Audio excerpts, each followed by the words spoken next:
নমস্কার, আমি অ্যাস্ট্রোমণি আরাধ্যা।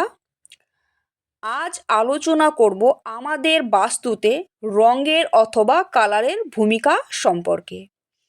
আলোচনাটি বিস্তারিত শুরু করার আগে আমার আজকের এই ভিডিওটি যদি আপনাদের উপকারী মনে হয় তাহলে অবশ্যই একটি লাইক করে দেবেন এবং চ্যানেলটিকে সাবস্ক্রাইব করে দেবেন।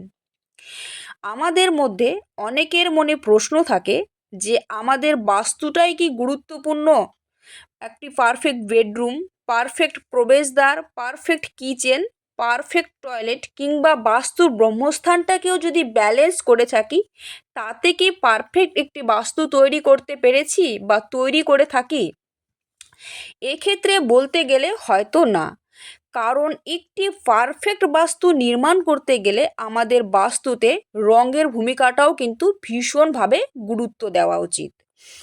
আপনি আপনার বাস্তুতে কোন রুম কী পারপাসে ব্যবহার করছেন সেটার জন্য কিন্তু রঙও একটা ভীষণভাবে গুরুত্বপূর্ণ ভূমিকা পালন করে।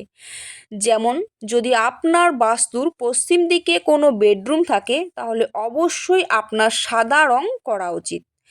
আপনারা নিজেদের বাস্তুতে কোন ডিরেকশনটা কী পারপাসে ব্যবহার করছেন কমেন্টে অবশ্যই জানাতে পারেন।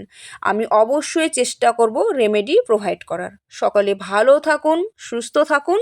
জয় শ্রীকৃষ্ণ।